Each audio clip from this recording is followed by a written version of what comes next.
Thanks, Gerri, for coming on board, and thank you for your time this afternoon. We are Society of Monash Electrical Engineers. We are a faculty club at Monash University, and we run events for ECSE students. And this afternoon, we have an industry insight panel with TasNetworks, who does electrical transmission and distribution networks in Tasmania. Not a worry at all. So I'm Gerri. I'm one of the talent specialists here at TasNetworks. And as you mentioned, we're the owner-operator of the transmission and distribution network in Tasmania. So we deliver power to over something like 285,000 customers, of being residential, commercial, industrial. We're the poles and wires, basically. We formed back in 2014 when we had a couple of utilities that merged and became TasNetworks. So I guess we are somewhat still in our infancy, but we are growing rapidly. That's basically us. And how big is your company?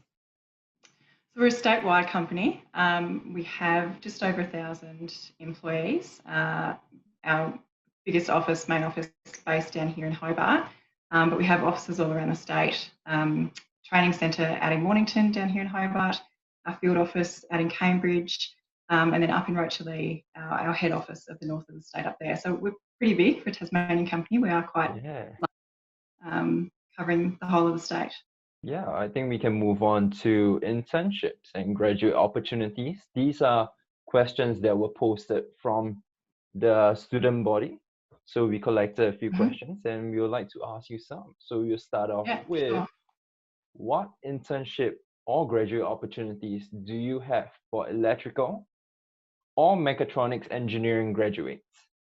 Yeah, so we are quite privileged. We do have both an internship or summer student program that we call it, as well as a graduate program. So our summer student program, for example, is a 12-week paid internship, which we offer here at TasNetworks, and that runs over the summer period, so from around November to February. And that offers students a chance to come and spend some time in their design discipline, I guess, and experience, I guess, what a short-term graduate position might be like. So offering rotations amongst any part of the business, really, and allowing individuals to sink their teeth into what potentially could be their future career path. Our graduate program as well is a 3-year program which we offer with permanency at the end of that. So it's a pretty wonderful program that we offer.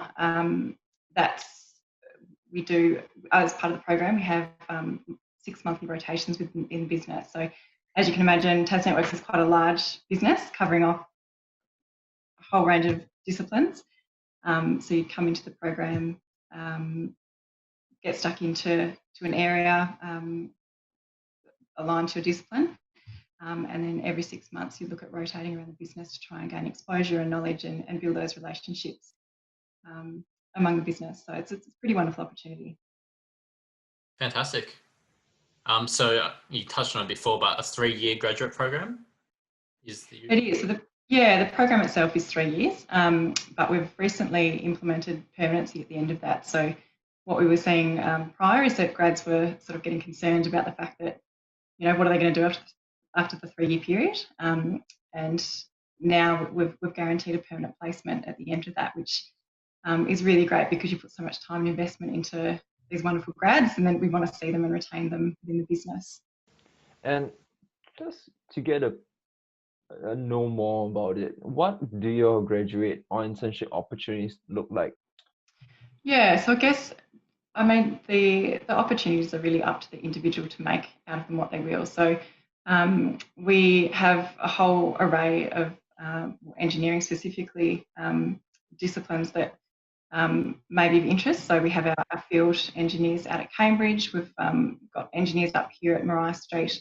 So it really depends on what or how you want to tailor your experience. So engineering positions, we also offer graduate positions in business, finance, IT, environment, commercial, so really across the board. And in saying that, if we do have an engineer that wanted to look at a discipline maybe outside of engineering, we could facilitate that as well. So it's really up to the individual which area I guess they are interested in, whether it's looking at the wires or whether it's looking at a different discipline as well. So we can have an engineer, let's say I was originally interested in electrical engineering, I can go and pivot towards marketing or the business side of it. Yeah, yeah, yep, absolutely. That's we also, I guess at the end of the 6 monthly rotations, we have what we call development week, where we that week with our grads and we look at personal professional development for them, and we have done as part of that week some rotations outside of their discipline where they have spent a day in a different team or learning about the business. And I think it's really valuable to gain exposure across different areas of the business and what other divisions do, and build those relationships is really important. So it's a pretty wonderful opportunity for our grads. That's a very broad horizon to cover. Wow. Yeah. So I guess you've spoken a lot about the rotating grad positions, and they do sound great. One other question I've got is, you spoke about the flexibility of the rotations. Do all graduates do the same kind of rotating positions? Is there a set rotation and then you move towards your preferred kind of area? Or is it quite flexible in terms of where you go after every 6 months? Yeah, look, it is quite flexible. Obviously, so the way that we run it is that we do take preferences from our grads as to where they feel they'd like to spend the next 6 months. But we also put the call out to the business, and the business as a whole is very, very supportive of the program. So everyone's very keen to put their hand up and take on a grad in their group. But we put the call out to them as well and ask who would like to host a grad in their team. And I guess that's where we try and meet, grad preference and business need. So really, there's no set rotations that grads have to transfer through. It's really up to the business and up to the individual as to where they might like to experience the next rotation. That's fantastic. Really good to hear that. It's very flexible, yeah. Our next section is about the application process. A lot of our student body are coming up to the point of the semester where they might have interviews, or they might need to apply for internships or graduate positions. I just want to talk to you as a recruiter of TasNetworks about some of the tips you have for our students when it comes to the application process. Yeah, sure. Well, I can talk to, we've recently just been through our 2021 campaign, which obviously, given the current climate, was a very different process for us to try and recruit the next intake in amongst COVID, but we got there. So the process for us, I guess, in terms of how best you could prepare and how to make yourself stand out. So, it's one thing to have, amazing uni results and scores on paper, but I guess from our perspective, we're looking for the whole package in terms of both technical ability and soft skills and what you're going to bring in terms of culturally to our business as well. So, we initially ask for CVs and cover letters. Ideally, if you can personalise those to the business that you're applying for, you're already a standout. I know it sounds simple. And really do your research into the business that you do want to apply for. So it doesn't have to be a huge amount of research, but just knowing about the business, having some knowledge into what they do, what projects they're working on, a bit of insight into the program that's on offer, that sort of thing, that will put you in good stead. Anything additional that you can have on your CV that you've done that can make you stand out or set you apart from others is really good. So any volunteering that you've done, academically, any scholarships, bursaries that you've been a recipient of, those things are all really important. Even work experience, if it's paid, unpaid, pop it down. It's something that might set you apart from the person next to you. So, for example, this intake, we received over 1,000 applications for our program. So each of those we physically screen individually and go through individually. So we don't have a computer system that does it. It's us looking at them. So you really want to make sure that you do stand out and what makes you unique in comparison to the 999 other candidates that have put their CV in as well. So a couple of pointers. Wow, thank you. That actually answers a lot of the questions that we had. Pivoting off that, has there been any difference between hiring during COVID period versus your normal periods, like the past few years? Yeah, well, I mean, normally what we predominantly would do is we go out and we source for a number of weeks. We then go through CVs and establish our short list of candidates who then progress to psychometric testing. We still conducted that process, but normally what we do after that is our shortlist would come together and we'd hold what we call resourcing day. So that's where we have our leaders and general managers as part of the business, plus all of our shortlist, and we run through a series of activities such as presentations, interviews, group activities, site tours, and that kind of thing. So obviously we weren't able to do that this year, which was quite challenging, but and that's always a really good way of learning more about the individual than something that you can't read on paper. So we actually asked candidates this year to submit through to us a short 3-minute YouTube clip. And that was, the brief for that was, what makes you unique? And we asked them to be as creative with that as they like. And it was actually really interesting to see, you can read something about someone on paper, but then how that translated to this person, you just saw a completely different side in these videos that came through. And it was an amazing way of seeing into these amazing personalities and what else they had to offer that you couldn't ascertain from psychometric testing and CVs. So it was really beneficial to do that as part of this process, and I think it's something that we may consider doing moving forward as well, despite COVID. So yeah, even speaking to students afterwards, they said, thank you for doing that. It was something that terrified them initially, but having the opportunity to put themselves out there and showcase something that was different and unique and something they couldn't show or portray in a CV or cover letter was really beneficial. That's really interesting. Oh, okay. And at the same time, kind of terrifying, I'm sure, for a lot of the students applying. Yeah, most of them said, I was absolutely petrified when you said I need to put a video together, but they said they actually loved it, and some of the submissions that came through were hilarious and so clever. Can imagine. Yeah, that's great. It was really interesting. So you've obviously spoken a lot about the importance of extracurricular experience on a resume or CV. Yeah. So how much importance do you place on academic performance versus extracurricular when looking at these applications? Yeah, look, obviously academic performance plays a crucial part in getting to even a shortlist stage, I guess, in this whole process. But, we don't want to be recruiting robots, I guess. You really want to bring in talent that can contribute to the business as well. So it's one thing to be amazingly technically minded, but, if you're positive and have a can-do attitude and forward thinking and the willingness to learn and that sort of thing, that also holds just as much weight, I guess. And that's the reason that we do hold interviews and that sort of thing, so you can see what else the individual can bring other than just their technical ability. But yeah, absolutely.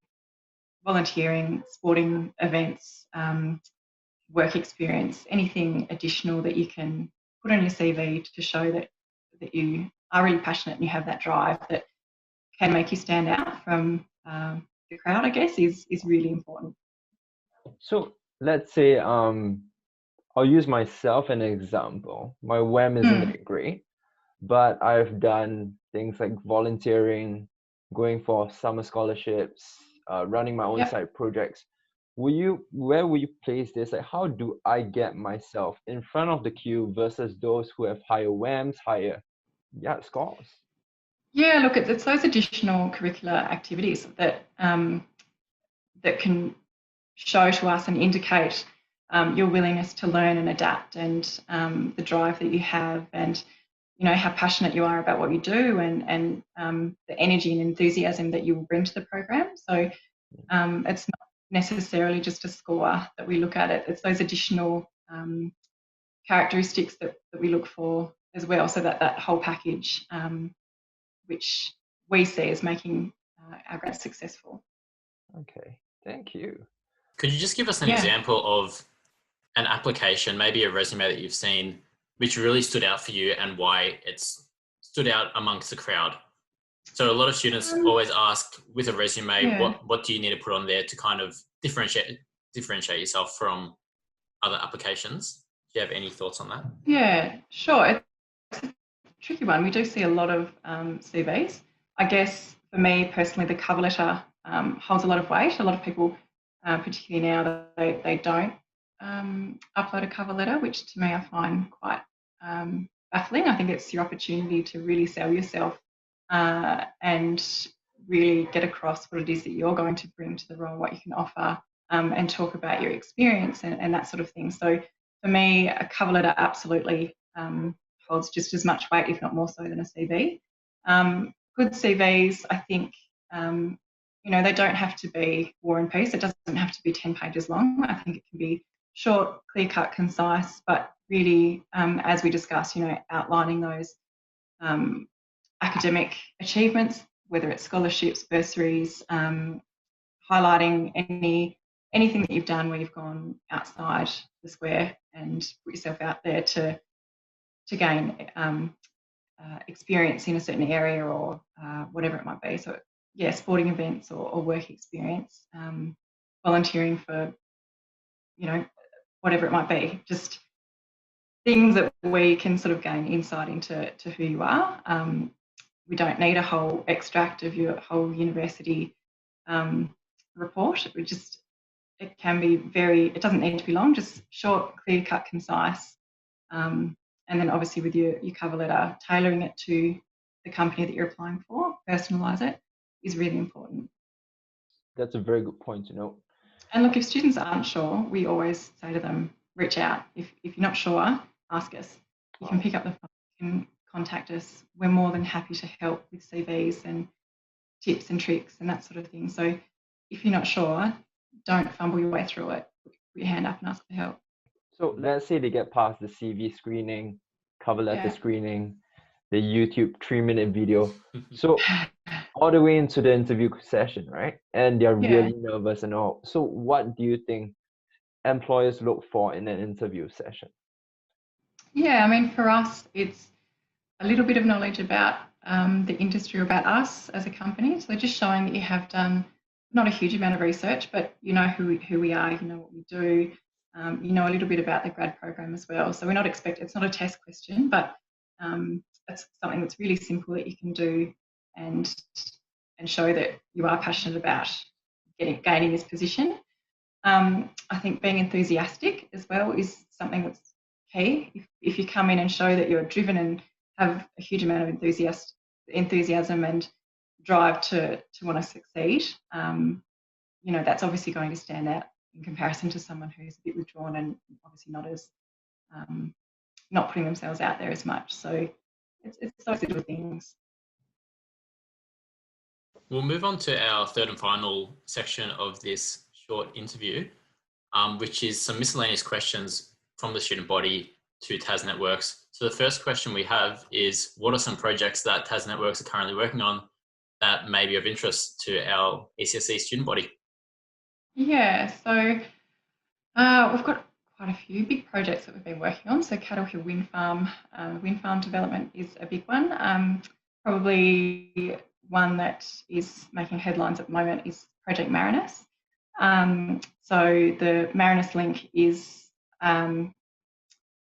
it's the proposed 1,500 megawatt capacity undersea electricity connection, which links Tassie and the mainland, looking towards what would be part of Australia's future electricity grid. So that's probably the biggest project that we're currently working on, which is still very much evolving, but a very exciting project to be part of. Obviously the second interconnector. It's fantastic. So let's say they got a job and everything, right? So after graduate programs, I don't think a lot of students give thought about it. But what job advancements can graduates actually expect over their career at TasNetworks in 5-10 years? Yeah, absolutely. So development is something that's very much encouraged at TasNetworks. So, even throughout the grad program, we do offer a lot of personal and professional development as part of the program itself. There's also a program outside of the graduate that assist with any development that you're looking to do as part of your role. So we don't just pop you into a role and expect you to sit there for the next 5 to 10 years. We're very supportive as a business in terms of helping facilitate where you want to go, what you want to achieve, that sort of thing. So we have a huge amount of options and possibilities available to future grads. We also have a huge retention rate for our grads, which I think also shows that there are career prospects for grads coming out of the program, afforded quite a lot of privilege as part of the program. So yeah, you'll get out what you put in. It's so many opportunities that are available to you. That's something interesting to think about, retention rates, especially in big companies. Yeah, that's something I'm quite looking for. Awesome. So an obvious question, given the current climate, is how have you supported your employees during COVID? Yeah, so obviously it's a challenging time for everyone and new territory for everyone as well. So, I mean, we are, as you can probably see, we're all working from home at the moment, which, you know, we're so lucky that we're able to do that. And the business as a whole has been incredibly supportive of everyone transitioning to a working from home model. There's, you know, a lot of businesses that haven't been able to do so. So we are incredibly lucky and fortunate to be in a position where we're able to do that, especially in my role where it's, you know, we rely on face-to-face interviewing and that kind of thing.